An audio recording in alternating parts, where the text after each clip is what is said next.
ต้มกระฮอกนกพี่น้องเนาะที่ว่าทางเขาจะเอามาตอนกันอยู่ทางในป่าเนาะอันนี้เป็นบังเข้ากินแบบนี้นอนแบบ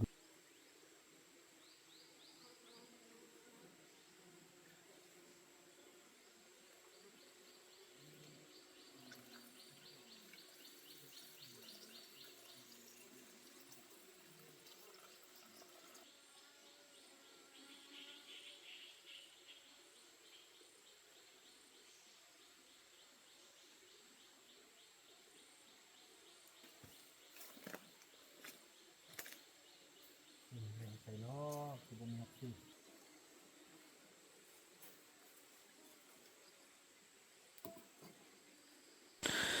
สบายดีท่านผู้ชมเนาะสบายดี FC ของบ่าวบุญนำกันเบิดสู่คู่สู่คน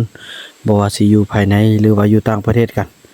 ก็ยินดีต้อนรับทุกท่านเข้าสู่ช่อง BN สาวลาวมาพบกับบ่าวบุญนำเช่นเก่าเช่นเคยคลิปนี้ก็จะให้ทุกคนมาเห็นเวลาว่างๆการใช้ชีวิตของคนป่าหรือว่าพี่น้องเผ่าท้องเหลืองเนาะโดยเฉพาะก็คือยายมี่ที่บ่าวบุญนำมาส่งข้าวส่งน้ำเนาะว่าเขาเจ้าเฮ็ดหยังต่างนี่จะได้ตั้งกล้องไว้ให้ทุกคนได้เบิ่งอันนี้ตอนนี้เพิ่นต้มกระฮอกนกพี่น้องเนาะที่ว่าทางเขาจะเอามาตอนกันอยู่ทางในป่าเนาะอันนี้เป็นบังเข้านี่กินแบบนี้นอนแบบนี้พี่น้องเนาะบ่าวพนำก็จะได้ไปสำรวจเบิ่งฟืนเนาะแล้วก็สิให้ทุกท่านได้รับชมภาพบรรยากาศแม่ทอมมีใช้ชีวิตอยู่ในท่าพี่น้องเนาะจะได้ไปซ้อมบ่อนเอาฟืนว่าจะเอาฟืนอยู่ไสก่อนจะกลับบ้านเนาะจะได้เก็บฟืนเก็บหยังไว้เพิ่นพอเพิ่นเป็นผู้เฒ่าผู้แก่แล้วพี่น้องเอ้ยเนาะไปค่อนข้างจะยากละเนาะให้ดูแลเอากันไปจังซั่นแหละพี่น้องเอ้ยเบิ่งนำกันเด้อพี่น้องว่าเราจะเฮ็ดหยังอยู่แบบใดหยังต่างเนาะดูไปซอกฟืนก่อนเด้อ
ใส่เนาะคือบ่มีฮักสิ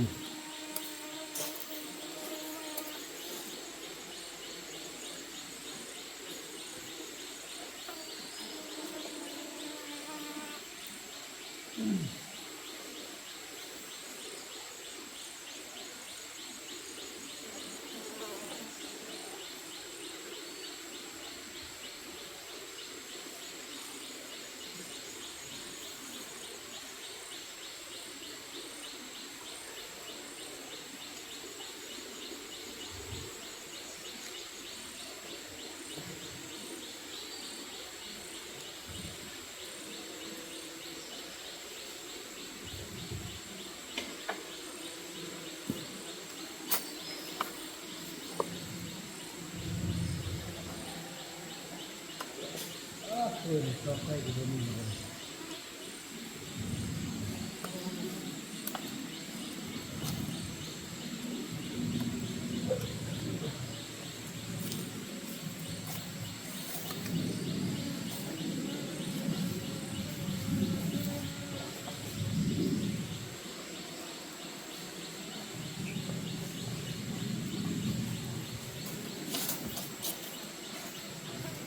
โอ้ฝุ่นเนาะนี่เนาะ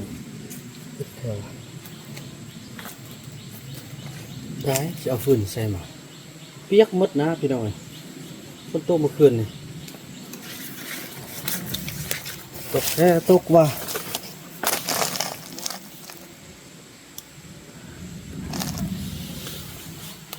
บ่มีฟื้นบาดนี่แสดงว่า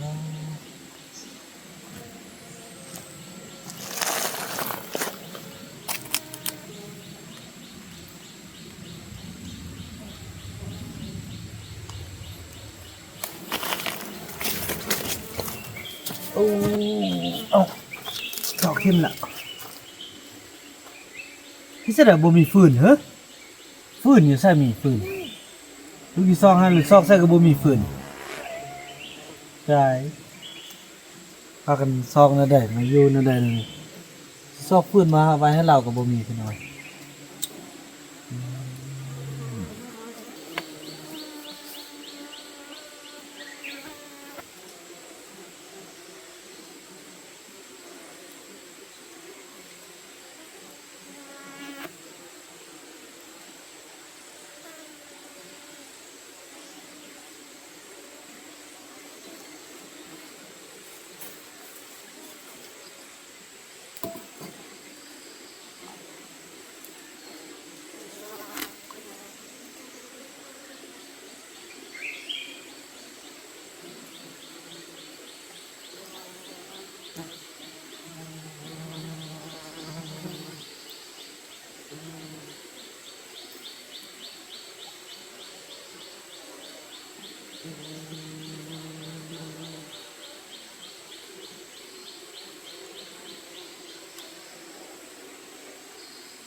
เสือบหลับไปหน่อยนึงพี่น้อยเนาะถือว่านั้นแหละพี่น้องเนาะถือว่าคลิปนี้บ่าวน้ำจะขอเนี่ยจบคลิปกันเพียงส่ำนี้ก่อนเนาะแล้วก็ว่ากันใหม่ในคลิปต่อไปเด้อเพราะว่าจะได้กลับบ้านก่อนพี่น้องเนาะกลับบ้านก่อนแล้วว่ากันใหม่ในคลิปต่อไปคลิปนี้บ่าวน้ำขอเนี่ยก็คำว่าสบายดี